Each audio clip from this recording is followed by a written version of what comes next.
Welcome everybody to the keynote this morning. I just would first like to make an acknowledgement of country, and I'd like to acknowledge and pay my respects to the Gadigal people of the Eora Nation, from whose area I personally am broadcasting, and pay my respects to elders past, present and emerging. I'd like to take a moment to introduce Farida Fozdar. Farida is a sociologist and professor in anthropology and sociology at the University of Western Australia. Her research focuses on race relations and migrant settlement, racism, citizenship, nationalism, post-nationalism, and cosmopolitanism, mixed race, and issues to do with refugees and asylum seekers. From 2016 to 19, she was Deputy Head of Social Sciences Research and is currently Chair of the UWA Culturally and Linguistically Diverse Working Group. She coordinates the Migration, Mobilities and Belonging Research Cluster at UWA. And her talk today will be on talking values, institutions, nations and the globe. I believe that she'll talk for approximately 45 minutes, and then we'll have about 15 minutes for questions. Is that okay with you, Farida? Yes, thank you. Thanks, Roger. All right, great. Then I'll hand it over to you. Off you go. Thank you very much, Roger. And I'd just like to acknowledge that I'm coming to you from Wadjuk Noongar country here in Western Australia. The southwest of Western Australia is Noongar space, and the Wadjuk Noongar are the people of this area. And I'd like to acknowledge their elders, past, present and future, and to say how privileged and grateful I am to be able to be living on their land, their unceded land. I'd also like to thank Peter and Tarsa for inviting me to give this keynote. When I was invited, it was acknowledged that UWA, sociology at UWA, is undergoing a traumatic event. So when I was invited, it had been proposed that anthropology and sociology would be removed from the university, that we would no longer be offering majors in this degree, and that all the staff would be removed. That has now been confirmed. And in fact, this week I've been rather distracted and haven't been able to engage with Tarsa as much as I would have liked to, because we all basically received notice this week. So I just felt it was important to, and I have to say, I have enjoyed the papers that I have been able to attend. It's important to acknowledge this context, and I'm going to use it as part of my presentation. In this paper, I want to do something a little bit weird. I want to marry the circumstances of the removal of sociology from a group of 8 university, UWA, with an area of research that I've been working on for a while, which is the Australian Values Statement, which is a statement that new migrants to Australia must sign. These two apparently disparate topics, I will argue, are actually counterintuitive evidence of a particular social force. And to discuss this, I will take a minimalist critical discourse analysis approach and use the framings of Elias and the civilizing process, with a twist from David Inglis, who identifies decivilizing tendencies, and Ghassan Haj on decay. I'll throw in some Althusser for good measure, and we'll just touch on cosmopolitan and post-national values at the end. My focus is on national and institutional values statements, which I've become very interested in. My approach is discursive, looking at the rhetorical work that the language of values does, and the ways in which it constructs positive identity while attempting to force habitus, rather than actually forming the basis of behaviours. It is literally virtue signalling, I will argue, where the signalling is the whole point of the exercise. It is marketing, the selling of a product, both to those who might buy it, but also to those within as a form of kind of self-congratulation. So I'm going to start with UWA and the removal of my discipline. And this acts as a case study to highlight, I guess, the disconnection between values statements and actions of institutions. So just a little bit of background on sociology at UWA. Sociology is taught in a combined degree, which is a named anthropology and sociology degree. There are a couple of other universities in Australia that do this kind of joint thing. If you look at the units offered, you'll notice that there's a problem. They're all coded at. And this has been an ongoing issue for us, that sociology is embedded within the degree, and the teaching, the knowledge, the skills, etc., within the degree, but all of the units are coded ANT. So there's much more visibility to anthropology. And interestingly, the one small section of the degree which is being saved in this proposal for change is a very small section of anthropology, Indigenous anthropology. So yeah, single discipline within the School of Social Sciences, where students draw a major called ANTSOC. The relationship between the two and the relative invisibility of sociology have been subjects of discussion for some years. Students rate the teaching in the units in this discipline very highly. They're in the top 20% in the university. We got 2 4s, one each for anthropology and one for sociology in the last ERA, and we are in the top 1% worldwide. And here is a snapshot from the UWA website. And on the right-hand column, top 150, you will see both anthropology towards the top and sociology, these are in alphabetical order, towards the bottom. We have excellent researchers, including 2 of the most highly cited women in the School of Social Sciences at UWA. Much of the research undertaken is applied, although not all of it, and I don't want to reify applied sociological research. But we have scholars working on a range of different issues, including diversity, multiculturalism, migration, transnational families, racism. We have the research field leader in human migration and ethnic and cultural studies, the social impacts of aging, methods to ameliorate the effects of aging, food production, consumption, and their relation to health and sustainability, native title, including providing advice to government and internationally, cultural power and international relations in relation to the China Belt and Road Initiative, education policy, the impact of digital technologies on religion, identity, and death, and more. It's the 3rd highest major within the school in terms of unit enrolments and in terms of major completions. And yet the proposal, written by the new head of school, geographer Amanda Davies, who also is apparently co-author of the recent State of the Social Sciences report, which just came out November 22nd, that places anthropology and sociology as squarely social in terms of definitions of social sciences, constructed a narrative of a failing discipline and of a failing school, oddly, given that she's the head of school. So I'm not going to go through the whole proposal because that would take the whole session, but this is the paragraph that related to anthropology and sociology and was the rationale basically for the removal of anthropology and sociology.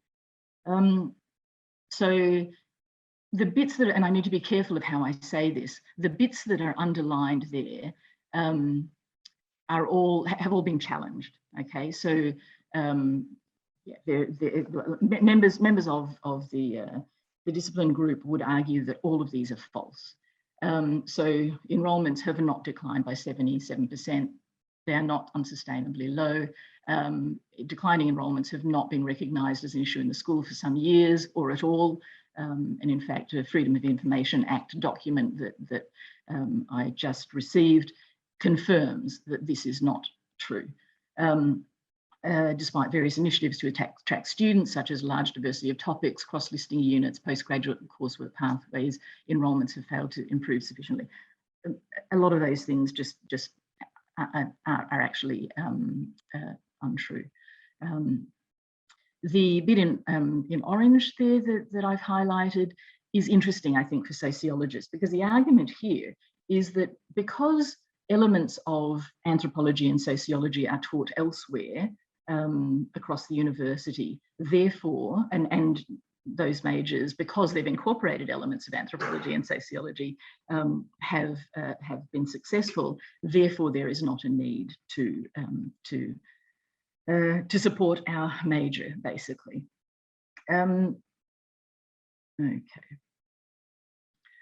So just a little bit of clarification, the 77% figure was from incomplete data, and when we requested that data, it was refused. I only got it 2 weeks ago as part of a Freedom of Information request, and the university eventually did retract that statement, but corrected it to say that there had been a 40% drop in major completions over the relevant time period. that is also the school average, okay? And there are reasons for this drop, and I won't go into them, to do with the change in the structure of UWA courses, etc. But just to make the point that that was the school average. That was not mentioned in the proposal. So we had decreased the same amount as all of the other majors in the school. The psychology major, which is outside the school, was down 40% as well. Human sciences majors, the average was down 48% as well. If you look at another, there's another database that you can look at, it actually only shows an 8.6% drop. If you look at FTSL in terms of enrolments in our actual units, you've got a 3 to 10% increase over that time period. These measures also didn't include the 47 PhD students that we supervise. And as I mentioned, the student experience is a 3.5 out of 4, which is in the top 20% at UWA. The underlying rationale for the proposal, the arguments in the proposal do not fit the stated underlying rationale in terms of budget sustainability, student numbers, and student satisfaction. And I won't go into those. You can eyeball it yourself, or we can come back to it later. Other elements in terms of themes in the feedback about the proposal was the lack of consultation and collaboration in its development. It appears to have been just developed by the head of school, but it creates a two-tier system of academics, with some disciplines being teaching focused in order to support those degrees that have smaller teaching load, student load. It targets certain individuals for redundancy without justification. It ignores areas of research strength, such as migration and multiculturalism, that it's parochial in terms of generating research flagships that are focused on Western Australia. It unfairly preferences some disciplines over others, claims of bias, misrepresentation, and falsification of data, and that it has generated significant reputational damage to the university. Okay, so here are, because this is a talk about value statements, the University of Western Australia's statement of its values. So excellence, integrity, innovation, collaboration, and equity. These are UWA's values. Now, there are lots of ways in which the proposal basically breaches these values: ignoring excellence in research and teaching, not being developed collaboratively, having a negative impact on equity, both among staff and students. We've done an analysis looking at the gender diversity and ethnic diversity, and it'll have a negative effect on those, but also in terms of what we teach and research capacity, and most importantly, not demonstrating integrity in its narrative and use of evidence. We can look at the value statements of a range of other organisations. Rio Tinto has 5 values: safety, teamwork, respect, integrity, and excellence. And in another source, they also include accountability. Fortescue FMG has an interesting set of values that include integrity. And I want to make the point that every single value statement I looked at, apart from Serco's, interestingly, includes integrity as one of its values. And this one is interesting because it includes things like enthusiasm and humility. Wesfarmers' core values: integrity, openness, accountability, and an entrepreneurial spirit. Even TASA has a values statement, and these are our values: integrity, equity, and transformation. So yeah, just considering the ways in which the proposal basically did not meet the stated values of UWA, made me kind of quite interested in how value statements are being used rhetorically and why. So I want to take a bit of a sidetrack here, looking at Sarah Ahmed, sorry, I've misspelled her name by putting an H at the end, her recent book, Complaint, where she continues the work she started in the feminist Killjoy. And she has a blog called Killing Joy as a World-Making Project. While her focus is on formal complaints, in this book, it's an analysis of formal complaints within universities. She looks at how power is unequally distributed at universities and in the context of those making complaints, particularly around what is supposed to happen and what actually does happen when complaints are made.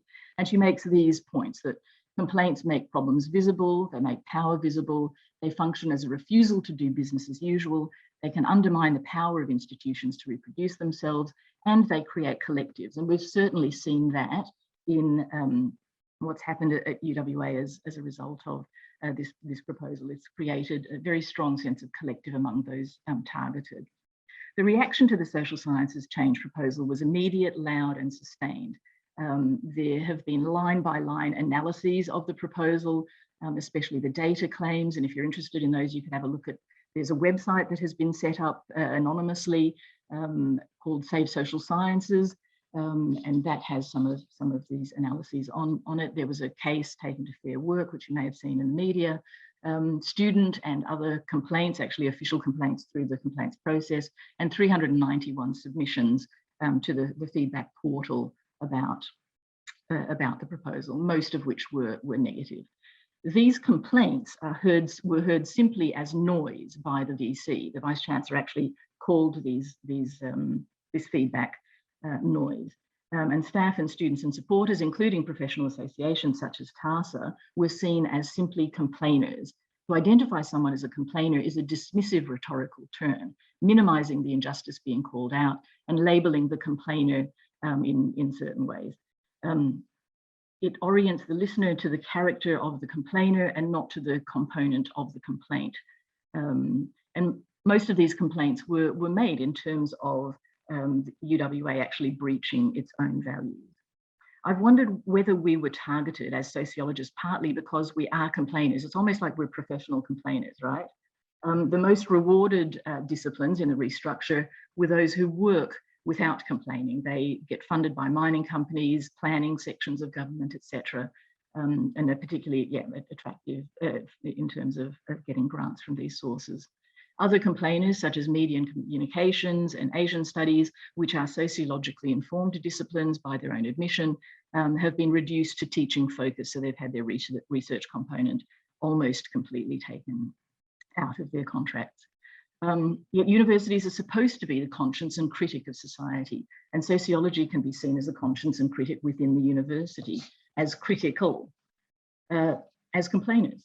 As Burrow has argued in terms of the need for a public sociology, our job is to mobilize sociology for active political engagement, to undertake critical engagement with real utopias, to think about how society could be, and to assist us to work towards that.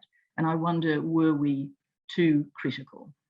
And yet this is me still kind of defending ourselves. We are also practical, as I've identified.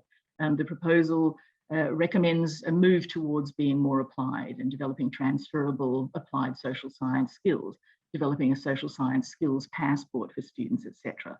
And we were clearly already doing that in terms of some of our teaching and social research methods, etc. I want to emphasize that I know we are not alone at UWA in what is the decimation of the social sciences and the arts and the university sector more generally. I use us as a case study. Overland last week talked of the massive neoliberal fist poised to swing into arts at the University of Sydney and referred to Canberra's cretinous and scholasticidal policymakers and the total annexation of learning by the market. This is not new, but there is something in the scale of what is happening that now seems different. Okay, so going back to this question of sociological understandings of value statements, and moving on to considering the Australian values statement, which may seem disparate. How do sociologists engage with the concept of values? I don't have time to go into the debate around value-free sociology nor the difference between values, ethics, and morals.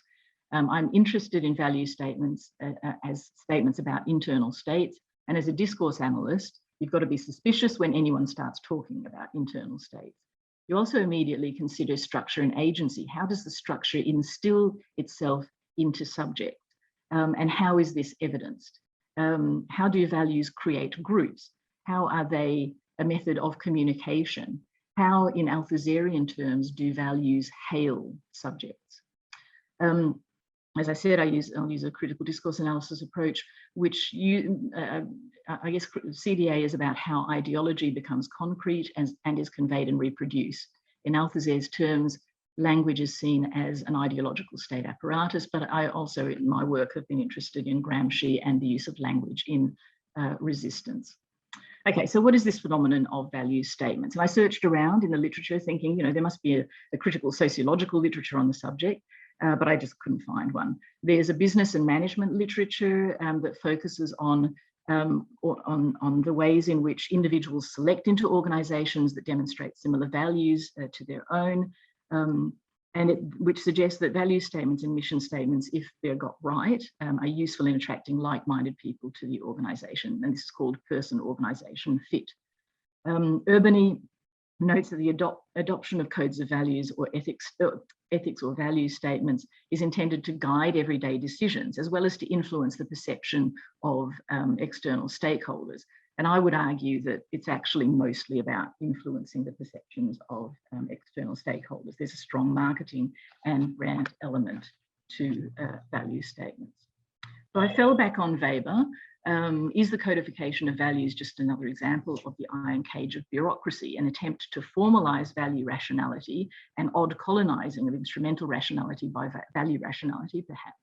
Is this the culmination of the specialist without spirit, sensualist without heart, a nullity imagining itself as having attained the pinnacle of human evolution in terms of codifying how people are to act beyond the legal requirements and the values they are to internalize, thus a codification of spirit and heart? Or is it something more, the codification of values as the performance of civility in a context of de-civilization and decay? So moving on to the Australian values statement, I just skipped over this slide, which was, again, quoting from Burrawoy. So Australia has had a long history of suspicion of those who have different values, or those suspected as having different values, and these often intersect with race. In 1921, in the Sydney Morning Herald, it was argued that there was a need to safeguard against the incursion of peoples whose basic social, economic and political ideas and standards are sufficiently different to make their presence in any large numbers a danger to social order. So way back in 1921, 100 years ago, we have the same sort of narrative that we have been seeing now over the last decade or two, where those with different values are seen as threatening our social cohesion. So we've had a number of moves to implement value statements. There's a value statement as part of the citizenship test that was brought in 2007, and a value statement that those who are not applying for citizenship but just applying for visas to migrate to Australia must sign. This is part of what is a global trend towards implementing citizenship tests and integration contracts, and there's quite a bit of literature on this. In 2007, the 2007 reforms were brought in the context of Howard's citizenship changes, concerns about terrorism and social cohesion, Cronulla, and so on.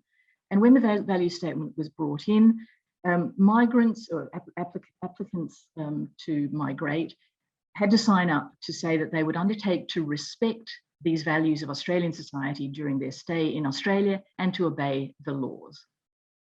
And this is the 2007 value statement that any migrant to Australia had to sign. And you can see, you know, there's nothing particularly offensive about the values identified. They're in that little block in the middle. And I'll let you look at those yourselves.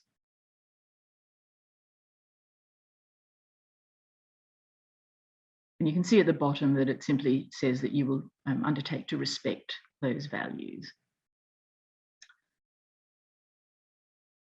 As part of my future fellowship, I kind of explored a number of questions around how the value statements was accepted by the Australian population. And you can see that there's strong support for the value statement. Around 79% agree that migrants should be required to sign the value statement. 49% that migrants should be deported if they breach the values.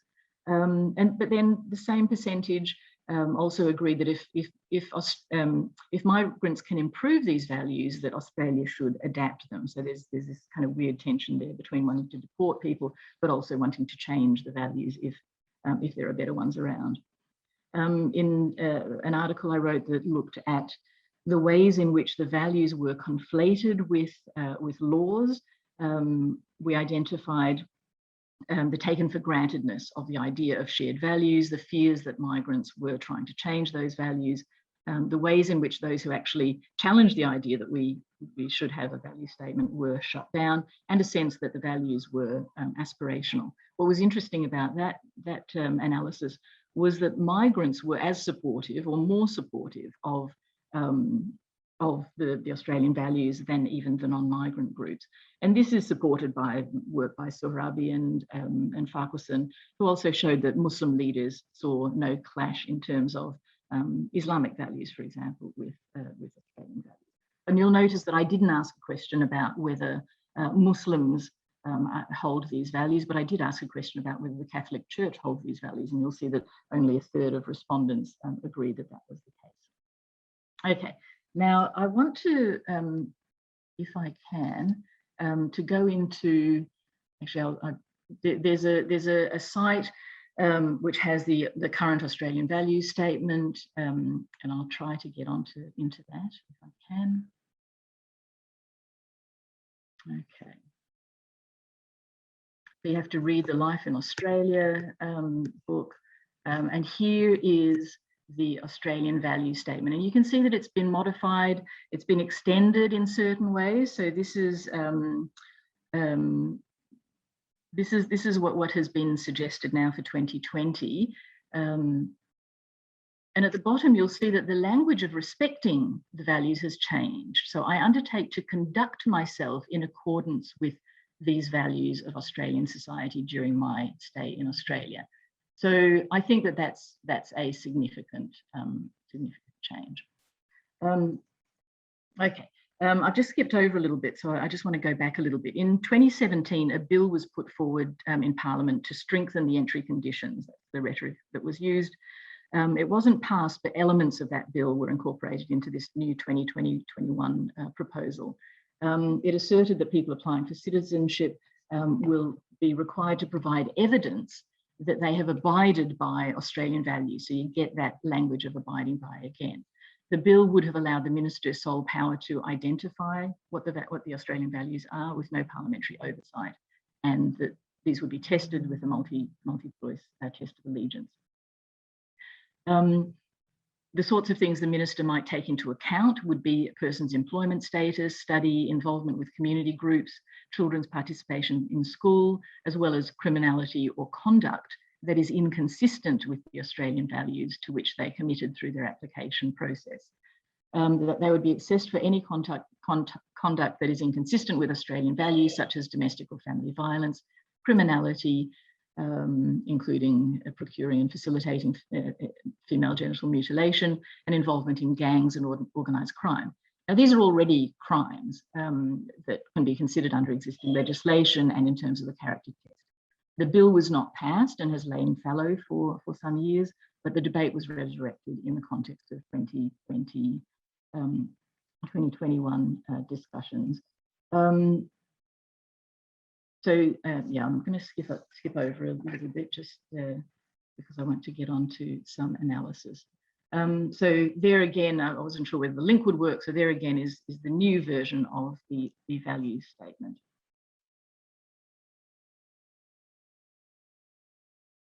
When acting Minister Alan Tudge was undertaking community consultation about the value statement, he introduced it in terms of new measures to ensure social cohesion post-COVID. So this was an address that he gave to the National Press Club, and also an email that was sent to leaders of ethnic communities.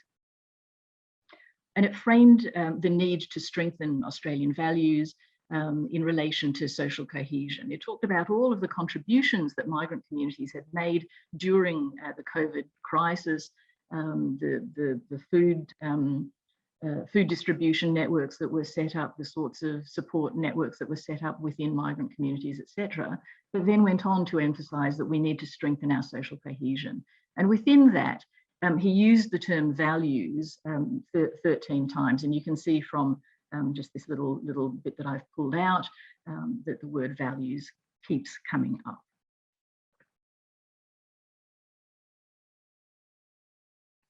what was interesting about that is that it talked about the risk of tearing apart of our social fabric. And yet there was no evidence provided that migrants and a lack of shared values was what was generating that risk. Okay. So I want to discuss the Australian Values Statement a little bit further before trying to draw these two things together.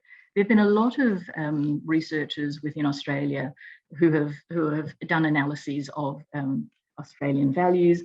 Anna Halifoff, for example, undertook an analysis of the National Framework for Values Education, and in that she noted the ways in which the values as stated were actually interpreted in quite conservative sorts of ways, and the actual practices demonstrated un-Australian values.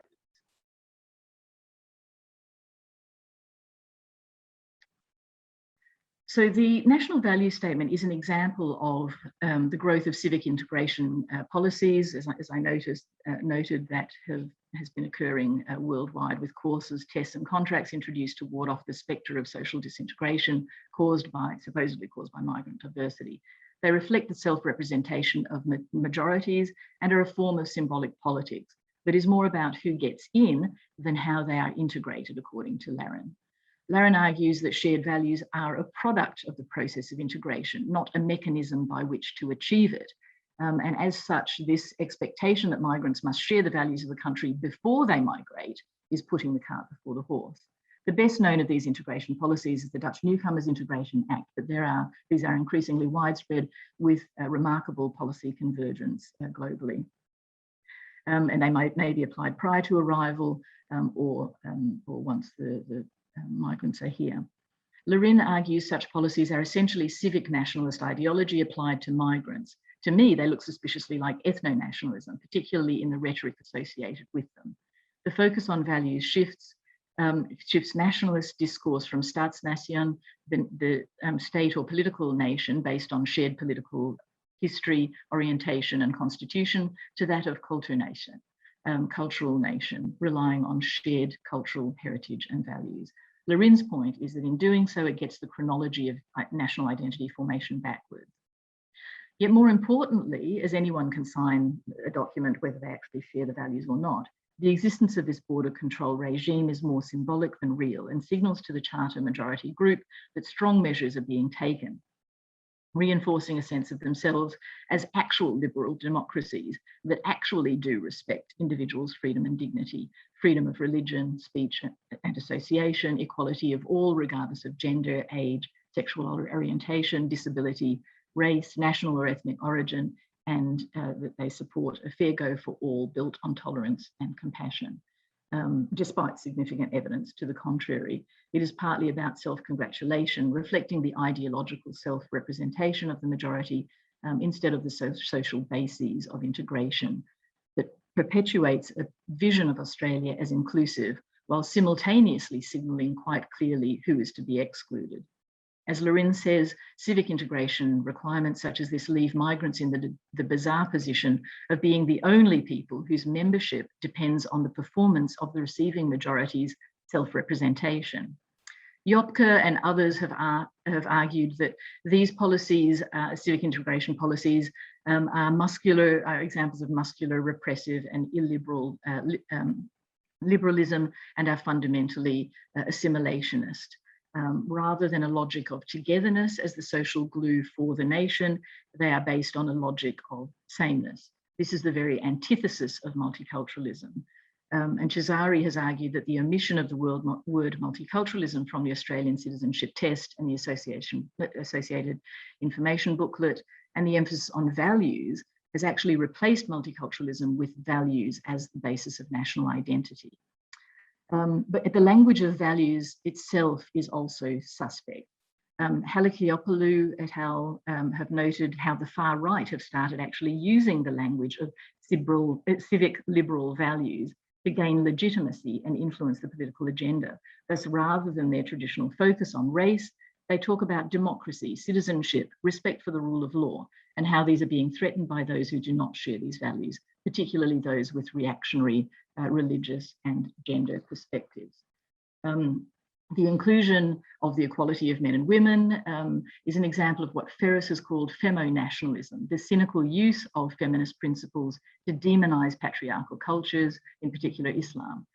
Similar for sexualities, which plays up the homo-nationalist angle.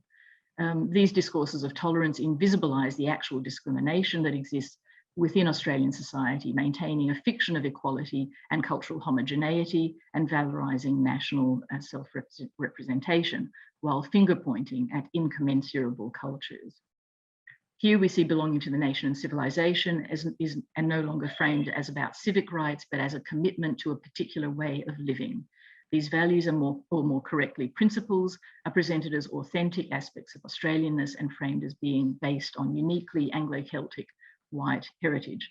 Other authors have criticised these as culturalism, as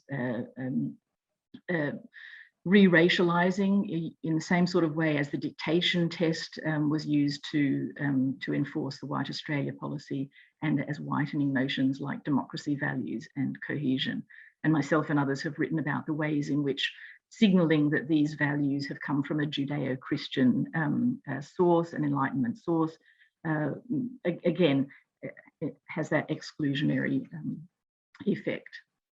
I want to ask the question, how unique are Australian values? To what extent are those values as identified actually Australian? Aren't they just another way of wording the Universal Declaration of Human Rights? It's interesting to consider how rights and values are connected in this instance. Moritson and others have noted that the values often represented as being characteristics of a particular national community as part of civic integrationist discourse are in fact universal liberal democratic values. He argues there is an irony in the claim that the values of democracy, human rights and equality are presented as accomplishments of distinct national histories and circumstances, such as the Judeo-Christian history. In Denmark, they're linked to the Lutheran past of Denmark. So how unique are these values? I go back to this analysis by Nick Haslam in the conversation. We're looking at Schwartz's World Values Survey. He found that Australian values are actually the second least distinctive in terms of their difference from the international average, basically. And this is a graph that maps that. He concludes that it's hard to escape the conclusion that what is unique about Australian values is their averageness. So that's just to prove, basically, that those values are not actually anything special. Okay. So I want to think about, as I've said, what's happening in terms of the proliferation of value statements, whether they're institutional value statements, Wesfarmers, UWA, or national value statements as evidenced across the globe, and particularly in terms of the Australian National Values Statement. Are these part of a civilizing process tracked by Norbert Elias? It is conceivable that the codification of values into statements are simply elements of civility extending across national and institutional structures and hence being embedded in individual lives.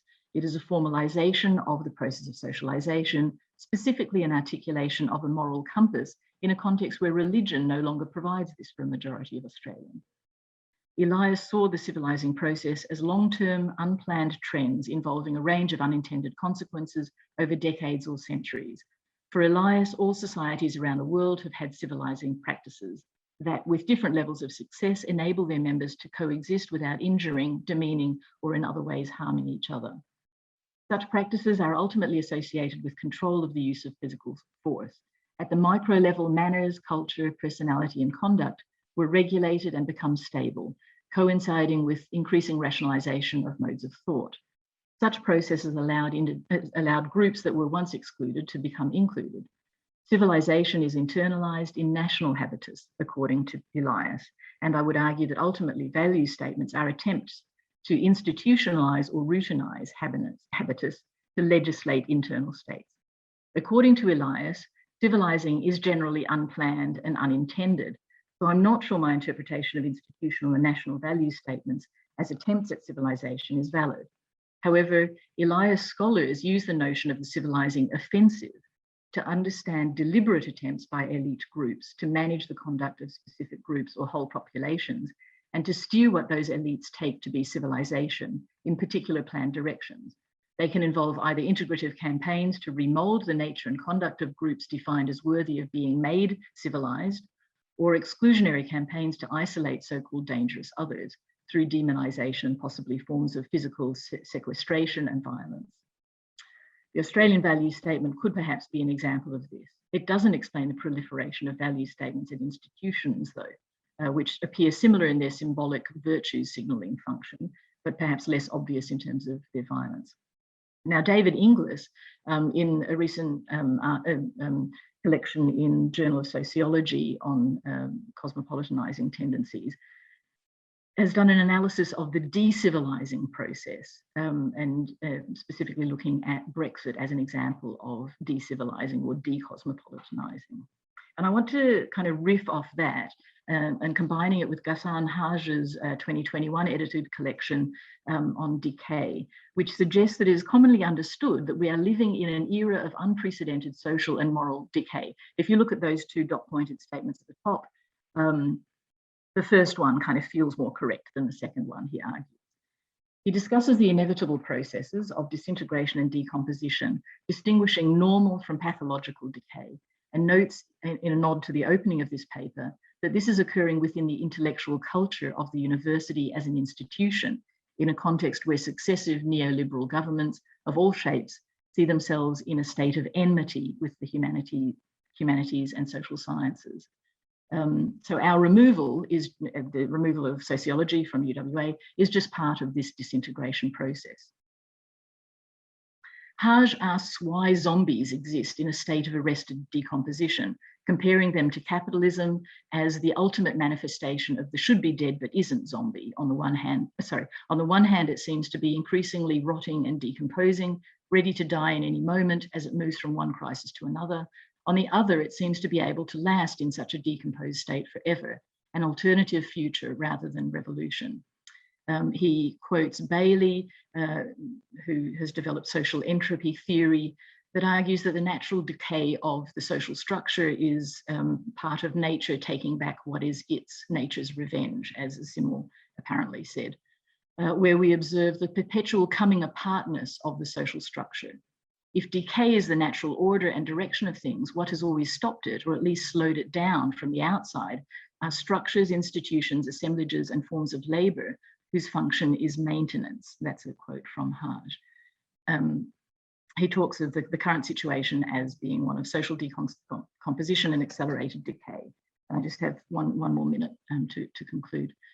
I want to link this up with Inglis's discussion of the de-civilizing process. Is the need for institutions and nations to codify values evidence of decay and de-civilizing, insofar as they are an attempt to stop it, the decay and de-civilizing, rather than the immediate and obvious opposite explanation, a move towards greater civilization? I would argue that the performative codification of civilization that values statements, whether at the national level or the institutional level, represent, demonstrates the degree to which that civilization is a veneer designed to cover or deflect attention from the decay which is at the heart of the institutions and nations that proclaim them. This is an emperor's new clothes situation. Now I have a note to myself, don't end on a downer, Farida. So I want to make the point that it's always possible to resist values, either challenging whether the values are actually being followed, challenging whether they actually reflect who we are, using them to point out bad behavior, which is what some of the complaints have done. So they can be used to challenge the institution, to make complaints, to embarrass government, etc. And Haj has noted that there is a dialectic between decomposition and composition, the birth of new forms of life. I would ask, is the development of values at a global level not about exclusion, but actually about inclusion? Cosmopolitanism, for example, as represented in the UN Declaration on Human Rights, could be seen as one of these resistances. It could also be seen as virtue signaling at an international level. And it would be interesting to me in question time to hear your thoughts on that. suggestion. Thank you.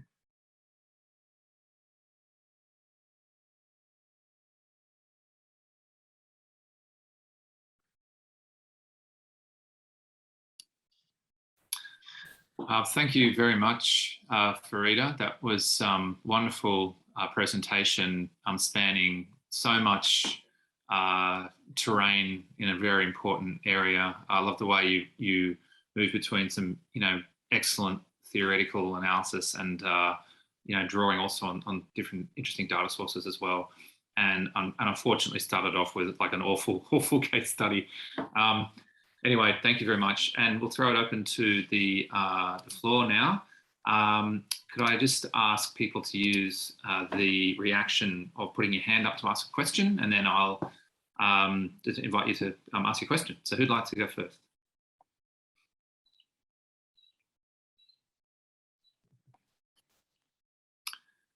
Any takers? No, people still. I can say Ricky. Oh, yes, Ricky. Yes, sorry. Go ahead, Ricky. That's okay. Oh, hi. Look. Oh, I love that speech so much, my darling. And my heart breaks because I've wanted to support you from the day one I heard it. And I'm just wondering, have other organisations like student unions throughout Australia, and I know they've been sort of becoming involved, but can I ask you now, with all our voices here, is there something do you think we can do, whether, and I just put in the suggestion box before that, can we have like a group kind of solidarity or produce some sort of video that we can then perhaps I want to shout it, like if we can take it up to Parliament, because this to me really does sort of feel that movement of, one that created this ridiculous pricing of HECS that many of us who are passionate, like I'm a First Nations trans woman, who sociology has given me a chance to feel so-called normal in terms of understanding my place in the world. And I was just wondering, maybe I'm naive, but is there something we can do to put out a video or something to then spread around high schools and everywhere to have a movement going to help your department, but all departments for sociology? Because I feel that the government and the universities are kind of trying to push everything down. Yeah, sorry, I'm just so overwhelmed emotionally. So yeah. Thanks, Ricky. I think short answer at the moment is group hug is about what we can do now. We've tried pointing it out. Within the first week, the university knew that their figures were wrong, and did nothing about it until they were sort of forced to. We've made representation to government, and some MPs have actually made public statements in favour. The students have been amazing, incredible, and they've undertaken a whole bunch of kind of media campaigns, etc. The student newspaper has been incredible. A couple of journalists have been amazing. The Times Higher Education supplement actually did an article. So it's had quite a bit of publicity. We've taken the case to Fair Work, which we were disappointed with the outcome, because basically we're saying the EBA requires that such a removal, such a massive change has to have an underlying rationale. And we were arguing that the underlying rationale is irrational. It doesn't make sense. It's nonsensical because of the ways it uses data. But the commissioner basically said he couldn't rule on that. So we lost that case. So there isn't much we can do, but I really like your idea of kind of developing, and this is something TASA could take on, to develop a video demonstrating the ways in sociology changes people's lives. So personal examples like your own, which would be wonderful, and people who are kind of working in the area. And I think that's, we need to, I know it's only a matter of time before the pendulum swings back again. I know that within 5 years, UWA will think, oh, that was a crap idea. Let's put sociology back, but by then it'll be too late for the current staff. Can I just say also, don't jump in, one thing I don't understand as a teacher, an educator, that, you know, we talked about 21st century leading education idea that was sponsored, as you know, a couple of years ago, and sociology fits every criteria of this. I don't understand. It's something that I know in primary schools that we've embedded through the whole curriculum of understanding the self within society, and kids love it. And especially kids who are from Indigenous backgrounds, or kids living with disabilities, or in my area of transgender, gender-diverse young people, it gives them a sense of hope, because it shows that we all have a place, and we need to navigate and disrupt kind of stigmatized spaces. And it's the one discipline that really kind of gives us the freedom to kind of cherry pick, you know, different areas that make sense to our own lived experience. And oh, look, I don't. But Ricky, that might be why it's being targeted as well. You know, think about. Yeah. Does the government actually care about what you've just been talking about? You know, or is it? Are we just in an economy? I'll just interrupt as well. There's another question that's come in from Hoover. I'll just read it out. Can we argue that in contemporary neoliberal universities, legitimate membership also requires buying into the values to allow for membership? And they're saying here, I'm not talking about aspirational values, but the values that are considered valuable in terms of dollar returns. Yeah. What does this mean to sociology and the other complaining disciplines? Thank you for that question. I'm not sure who raised it, but over to you, Farida. Yeah, no, that's a really good point. You know how we talk about we talk about the formal and the informal curriculum in high school. So maybe we need in schools, maybe we need the idea of formal and informal values. So the formal values are the ones that find their way to the web pages, but the informal values are actually the ones you're talking about, the neoliberal values. So that's a nice point. Thanks. Any other questions? Any hands up? Yeah, Peter, over to you. Hi, Farida. Thank you very much.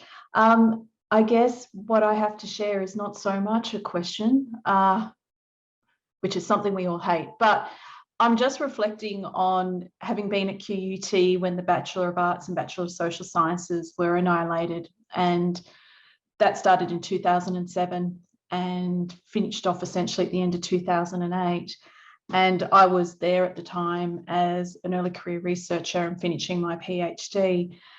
And it really strikes me when I was listening to you talk, because a lot of the things being said at the University of Western Australia were spin in a way that we also had at QUT. So yes, where I was at QUT, there was a debt, but that debt, part of that was inherited debt that was put on to this new formation that existed. So, and there was a separate discussion around viability of campus, which wasn't refused to be engaged with the debate. But of course, now that campus isn't owned by QUT anymore. And so I'm kind of interested, there just seems to be this building history around, dare I say, almost a fear of HASS, and I would also say particularly social sciences.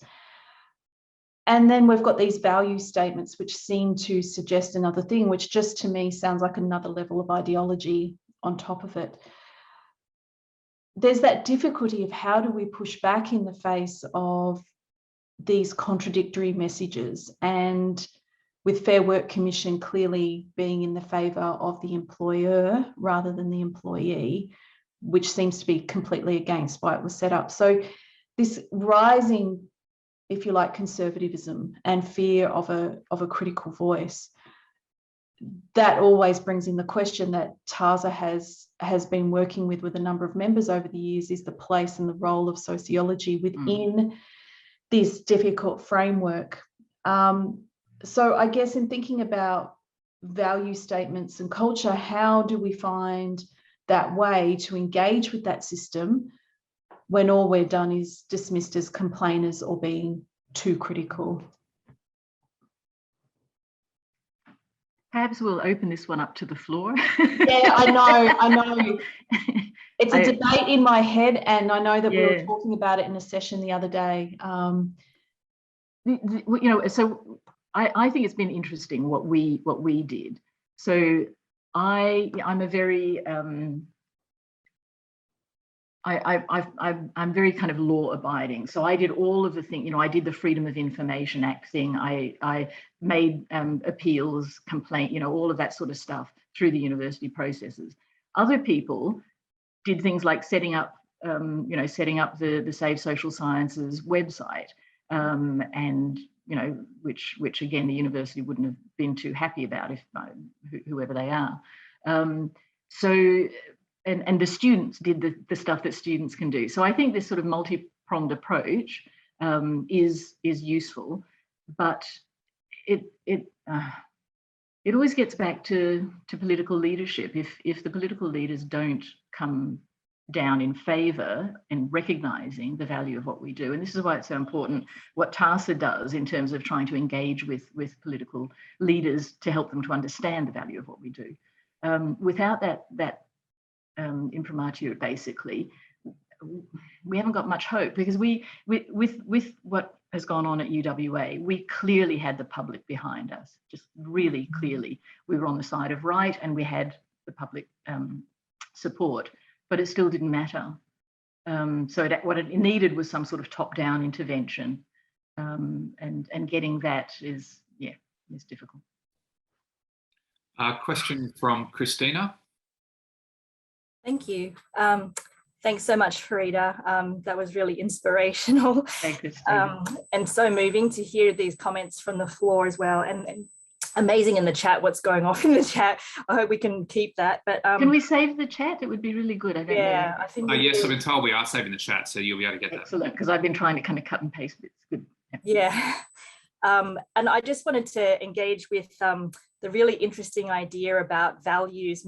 Are the proliferation of value statements from institutions a response to some kind of decay or decivilization?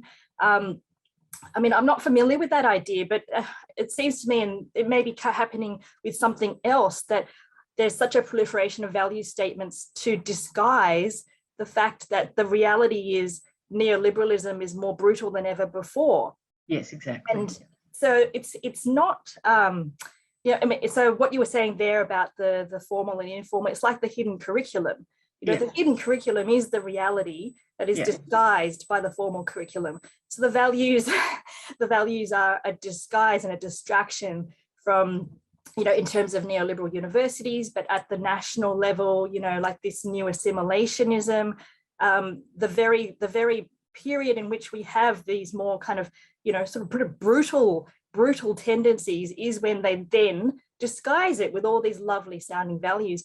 And I guess I'm thinking about Sarah Ahmed's earlier work about the non-performativity of anti-racism. And essentially that's what these value statements are about, because when you try and engage with them, you can see how completely meaningless they are.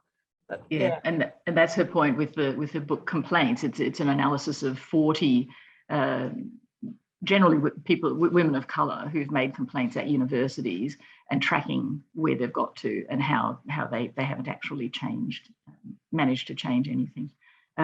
But Christina, maybe we should write a joint paper combining these ideas. That would be cool. That'd be fun. Thanks. We're running out of time. No, we've got time for at most 2 more questions, I think. Eduardo, you're next. I'll be very brief. Well, thank you for a very erudite and moving paper. I wanted to ask you a question. I suppose that I find the discussion of values so functionalist or quaint or antiquated or something like that. But I'm one of these people that, if I'm going to read about cosmopolitanism or multiculturalism, I probably head to, literatures on the materialities or the everyday practices concerning these things. I mean, you're obviously engaging in a very serious critical sociology of values. So is a message to sociologists like me, perhaps, that we also need to think about values? That's a really interesting point, because I've thought about what you've just said in terms of the way I approach the question of cosmopolitanism. Because yes, there are people who do focus on the materiality side, and I just naturally am drawn to the discursive side. So I'm interested in the ways in which whatever the idea is constructed in language and transmitted in language.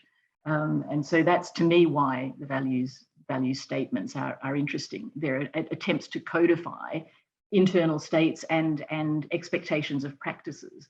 And so you got to think, well, what are these doing? Are these forms of communication? Are they forms of kind of group formation, obviously inclusion and exclusion? What are they actually doing? This question of doing things with words. So, but I don't think in terms of, as sociologists, should we be doing this or that? I think we should be doing all of it. And you yourself, your work is amazing. So yeah, let 1,000 flowers bloom.